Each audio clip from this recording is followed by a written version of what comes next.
Hey all எல்லாரும் எப்படி இருக்கீங்க? Hope you all are doing good. இன்றைக்கி நம்மளோட சேனலில் ஒரு ரெசிபி வீடியோ தான் கொண்டு வந்திருக்கிறேன். ரொம்ப நாளாகவே வாய்ஸ் ஓவர் கொடுக்காம அப்படியே இருந்தது. ஃபைனலி இன்றைக்கி வாய்ஸ் ஓவர் கொடுத்து அப்லோட் பண்ணியாச்சு. இந்த ரெசிபி ரொம்ப ஓல்டான ஒரு ரெசிபியும் கூட, அதே மாதிரி ரொம்ப சத்தான ரெசிபியும் கூட.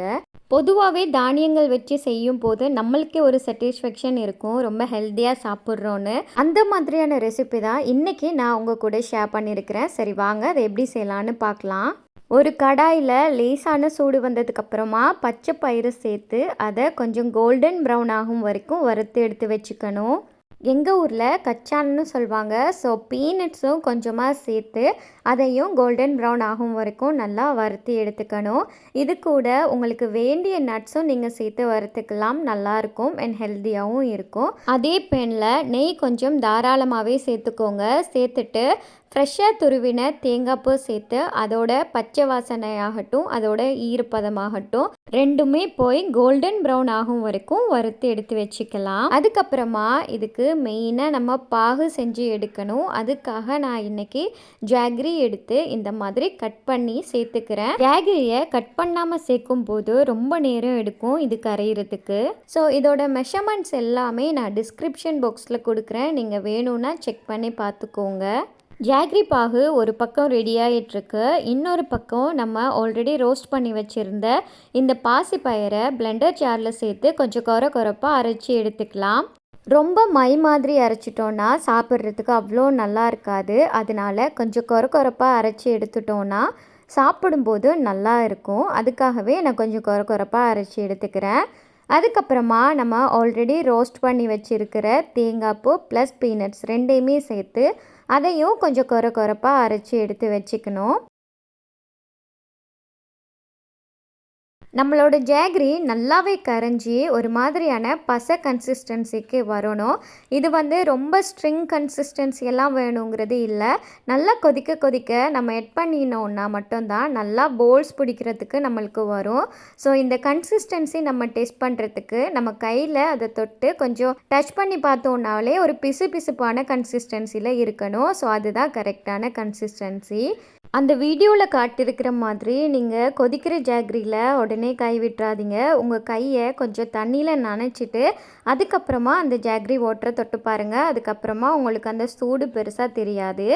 மிக்சியில் போட்டு அரைச்சி வச்சுருக்கிற இந்த பவுடர் கூட கொஞ்சமாக ஜாகரி வாட்டர் சேர்த்து கையால் பிடிக்கிற அளவுக்கு கொஞ்சம் மிக்ஸ் பண்ணி எடுத்துக்கணும். இது கூடவே நான் கொஞ்சம் பெப்பர் தூள் சேர்த்துக்க போகிறேன். இதோட ஆத்தென்டிக் ஃப்ளேவரில் நிறைய பெப்பர் சேர்ப்பாங்க, அதனால் நானுமே கொஞ்சமாக பெப்பர் சேர்த்துருக்கிறேன். ஜாகரியை சேர்க்கும் போது ஸ்பூன் வச்சே மிக்ஸ் பண்ணுங்கள். அது கொஞ்சமாக ஆறி வந்ததுக்கப்புறமா நீங்கள் கை யூஸ் பண்ணி போல்ஸ் பிடிச்சி எடுத்துக்கலாம். இது சாப்பிடும்போது கொஞ்சம் இனிப்பாக கொஞ்சம் உரப்பாக அந்த மாதிரி இருந்தால் தான் சாப்பிட்றதுக்கும் நல்லாயிருக்கும்.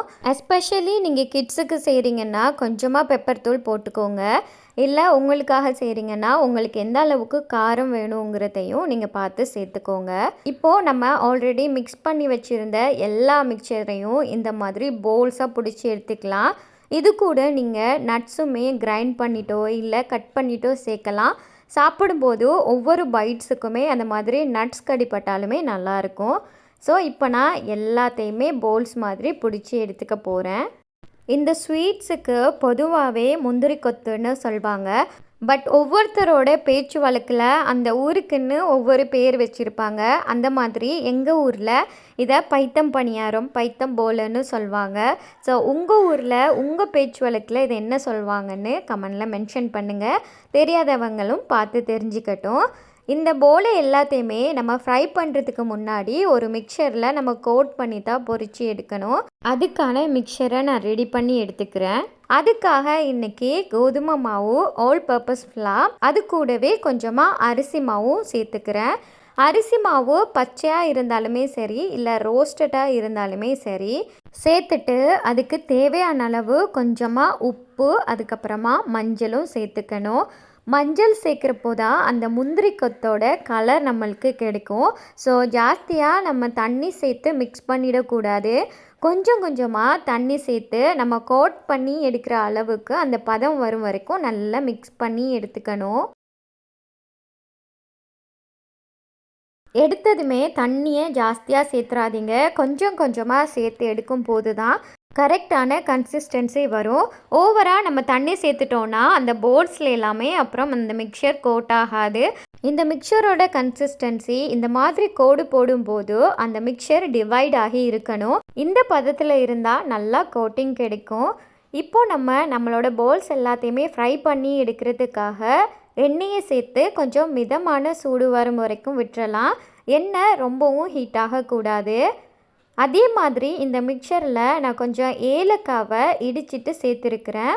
நீங்கள் இதில் வெண்ணிலா எசன்ஸ் கூட கொஞ்சமாக ட்ராப்பாக சேர்த்துக்கலாம்.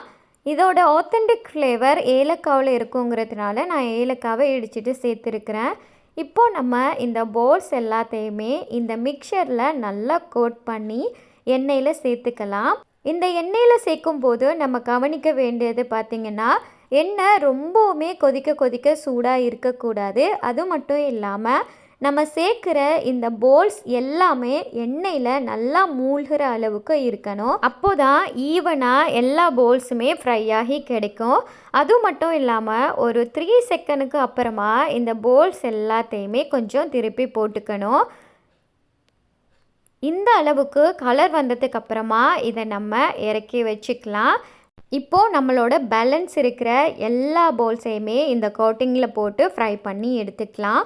உங்களுக்கு தனித்தனி போல்ஸாக வேணும்னா நீங்கள் தனியே பொரித்து எடுத்துக்கலாம். அப்படி இல்லை முந்திரி கொத்து கொத்தாக வேணும்னா நீங்கள் 3 4ன்னு சொல்லி எல்லாத்தையும் ஒன்றா கோட்டிங்கில் மிக்ஸ் பண்ணி எண்ணெயில் போட்டு ஃப்ரை பண்ணுறப்போ நல்லா கொத்தாக கிடைக்கும். அவ்வளோதான், ரொம்பவும் ஈஸி அண்ட் சிம்பிளான அதோட முக்கியமாக ஹெல்த்தியான ஒரு ரெசிபி ரெடி ஆகிடுச்சு. கண்டிப்பாக நீங்கள் இதை செஞ்சு பார்த்துட்டு உங்களோட ஃபீட்பேக்கையும் ஷேர் பண்ணுங்கள். இதை நீங்கள் செஞ்சு வச்சிட்டிங்கன்னா ரொம்ப நாள் வரைக்கும் கெட்டு போகாமலும் இருக்கும். நம்ம எல்லாமே வறுத்துட்டு சேர்த்துருக்குறோம். இதை ஒரு பாக்ஸில் போட்டு நீங்கள் ஃப்ரிட்ஜ்லேயோ இல்லை ஃப்ரீசர்லேயோ சேவ் பண்ணி வச்சுக்கலாம். எப்போ உங்கள் குழந்தைங்க கேட்டாலும் ஃப்ரெஷ்ஷாக கொடுத்துக்கலாம். இன்னும் ஒரு இன்ட்ரெஸ்டிங்கான vlogல பார்க்கலாம். until then take care.